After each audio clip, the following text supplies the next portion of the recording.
అసలు సుమ అనే పేరులోనే ఉంది. ఎస్ అంటే సక్సెస్ఫుల్గా, యు అంటే అల్టిమేట్గా, ఎం అంటే మీనింగ్ఫుల్గా, ఏ అంటే యాంకరింగ్ చేసేదే మన సుమ గారు.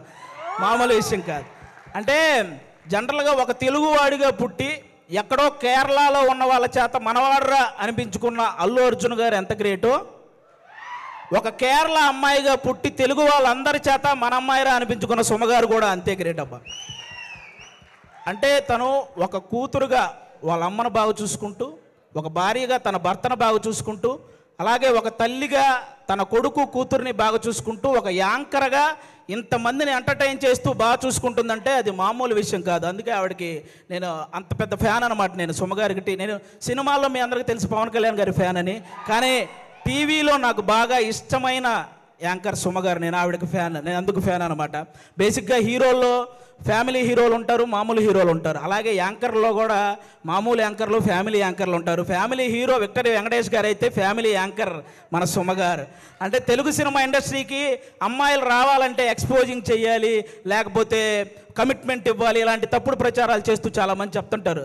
కానీ టాలెంట్ ఉంటే అవేం చెయ్యక్కర్లేదు అని నిరూపించినటువంటి మహిళ మన సుమ గారు. అంటే మెగాస్టార్ చిరంజీవి గారిని చూసి ఎంతమంది అబ్బాయిలు అయితే ఇన్స్పిరేషన్గా తీసుకొని ఇండస్ట్రీకి వచ్చారో, అలా సుమ గారిని ఇన్స్పిరేషన్గా తీసుకొని ఇండస్ట్రీకి వచ్చిన అమ్మాయిలు చాలామంది ఉన్నారు.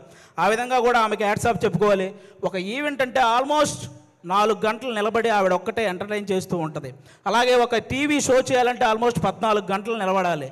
అంటే ఈవెన్ లేడీస్ ప్రాబ్లమ్స్ ఉన్నా కూడా ఆ పెయిన్ ఫేస్ మీద తెలియకుండా ఇంతమందిని ఎంటర్టైన్ చేస్తూ వస్తుంది. అంటే తను నిలబడి ఒక షోని నిలబెట్టగలిగే ఏకైక యాంకర్ మన సుమ గారు. ఆల్మోస్ట్ ఇప్పుడు కాదు, 91లో వచ్చారండి. 91 నుంచి, అంటే 34 సంవత్సరాల నుంచి నాన్ స్టాప్గా మనందరినీ ఎంటర్టైన్ చేస్తూ తన ప్రమోషన్స్తో ఎన్నో సినిమాలను సక్సెస్ చేసిన సుమ గారికి కూర్చొని కాదు, ఒక్కసారి అందరూ స్టాండింగ్ ఓవేషన్ ఇచ్చి క్లాప్స్ కొట్టాలని మనస్ఫూర్తిగా కోరుకుంటున్నాను. సీరియస్లీ అసలు అంటే నాకు ఇష్టమైన హీరోలకి, కమెడియన్లకి, డైరెక్టర్లకి, వీళ్ళందరికీ చాలామందికి పద్మశ్రీ అలాగే పద్మభూషణ్ ఇలాంటి అవార్డులు మీరు రావటం చూశారు. అవన్నీ మనకు కూడా చాలా హ్యాపీనెస్ని ఇచ్చాయన్నమాట. తన ప్రొఫెషన్లో ఇంతమందిని ఎంటర్టైన్ చేస్తూ ఇంతమంది చేత ఒక గౌరవం దక్కించుకున్నటువంటి సుమ గారికి కూడా అలాంటి అరుదైన గౌరవం దక్కాలని నేను మనస్ఫూర్తిగా కోరుకుంటున్నాను. నిజంగా thank you so much Suma గారు. మీతో పాటు ఈ సినిమాలో చేయడం నిజంగా మా అందరి అదృష్టం.